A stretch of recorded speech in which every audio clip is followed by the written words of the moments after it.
ചേട്ടൻ്റെ അടുത്ത് എപ്പോഴും എല്ലാവരും ചോദിക്കുന്ന കാര്യമാണ്, ഓൺ സ്റ്റേജിലായിരുന്നാലും ജീവിതത്തിലായിരുന്നാലും വലിയ നഷ്ടമാണ് ബാലഭാസ്കറിൻ്റെ. അപ്പോൾ അതുമായി ബന്ധപ്പെട്ടുണ്ടായ കുറേ പ്രശ്നങ്ങൾ അതിൽ നിന്നൊക്കെ എങ്ങനെയാണ് ഓവർകം ചെയ്ത് വന്നത്? ഓവർകം ചെയ്തത് വിഷമിച്ച് തന്നെ ഓവർകം ചെയ്തു. ചിലപ്പോൾ ആലോചിക്കുമ്പോൾ വിഷമമാണ്, പിന്നെ ആൾക്കാർ ഇപ്പോഴും ചില കമൻ്റൊക്കെ ഇടും, അതൊക്കെ എന്നെ ശരിക്കും വേദനിപ്പിക്കും. പിന്നെ എന്തും ആൾക്കാർക്ക് പറയാനുള്ള സ്വാതന്ത്ര്യമുണ്ട്.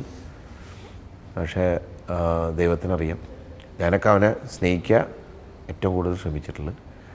പിന്നെ അവൻ്റെ മ്യൂസിക്കിനെയും ബാലുവിൻ്റെ മ്യൂസിക്കിനെയും ആ ഒരു ബന്ധത്തിനെയും ഭയങ്കരമായിട്ട് ഇപ്പോഴും സ്വീകരിച്ചൊരു വ്യക്തിയാണ്. അപ്പോൾ അതെപ്പോഴും അങ്ങനെ കാലകാലം മുഴുവൻ അങ്ങനെ തന്നെ ഇരിക്കും.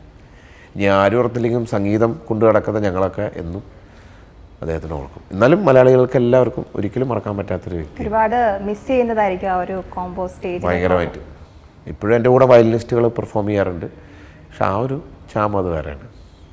ആ ഒരു ഗിവ് ആൻഡ് ടേക്ക് അത് ഭയങ്കരമായിരുന്നു. അതൊരു ഫണ്ണായിരുന്നു, രസമായിരുന്നു ഒരു കാലഘട്ടത്തിൽ. ഇപ്പോഴും ആ പഴയ പ്രോഗ്രാംസ് ഒക്കെ എടുത്ത് കാണുമ്പോൾ നമുക്ക് ആ ഒരു വിഷമം തോന്നാറുണ്ട്. എങ്ങനെയാണ് ആ സുഹൃത്തിനെ മിസ് ചെയ്യുന്നത്? സുഹൃത്ത് എന്നുള്ള ലെവലിൽ മിസ് ചെയ്യുന്നുണ്ട്, പക്ഷേ ബാലുവിൻ്റെ മ്യൂസിക് എപ്പോഴും ജീവിച്ചിരിക്കും. അത് എപ്പോഴും ഞാനാണെങ്കിലും ആരാണെങ്കിലും എപ്പോഴും അത് സെലിബ്രേറ്റ് ചെയ്യുക തന്നെ ചെയ്യും. കാരണം അതൊരിക്കലും മങ്ങാൻ പാടില്ല, മങ്ങൂല്ല. കാരണം അത്രയും ഒരു ഫ്രജൈലായിട്ടുള്ള മ്യൂസിക്കാണ്, ഒരു ലെജൻഡറി കോമ്പോസിഷൻസ് ഉണ്ട്, മറക്കാൻ പറ്റാത്ത ട്യൂണുകൾ.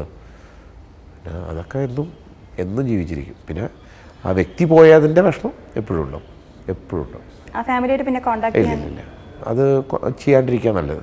കാരണം അതൊക്കെ പിന്നെ വേറെ കൺഫ്യൂഷനിലേക്ക് പോകും. എന്തിനാണ് പറഞ്ഞത്? അതുമായിട്ട് ബന്ധപ്പെട്ട് കുറേ പ്രശ്നങ്ങൾ നേരിടേണ്ടി വന്നിട്ടുണ്ട്. കുറേ നേരിടേണ്ടി വന്നിട്ടുണ്ട്. പക്ഷേ അതൊക്കെ അതിനെ കാണാൻ പോയി എന്നുള്ളൊരൊറ്റ എൻ്റെ കൂട്ടുകാരൊക്കെ ഉണ്ടായിരുന്നു അന്ന്. അതിൻ്റെ പേരിൽ നമ്മളൊക്കെ പിന്നെ അവരുടെ കുടുംബത്തിന് ബാലു നഷ്ടപ്പെട്ടത് തീരാ നഷ്ടമാണ്. അപ്പോൾ അവർക്ക് എങ്ങനെയെങ്കിലും അതിനെന്തെങ്കിലും അങ്ങനെ ഒരു തുരുമ്പുകൾ ഉണ്ടോ എന്ന് അവർക്ക് അറിയണം. അത് ആരായാലും അങ്ങനെ ആയിരിക്കും. ഇപ്പം എൻ്റെ മകനോ അല്ലെങ്കിൽ എൻ്റെ അച്ഛനോ അങ്ങനെ സംഭവിച്ചു കഴിഞ്ഞാൽ അച്ഛനും ചിലപ്പോൾ നിസ്സഹായമായ അവസ്ഥയിൽ എന്തെങ്കിലുമൊക്കെ പറയും. അത് അവരെയും ഒരിക്കലും നമുക്ക് കുറ്റം പറയാൻ പറ്റില്ല. ഞാൻ അവിടെ പോയി അവരെ കൺസോൾ ചെയ്തിട്ടുണ്ട്.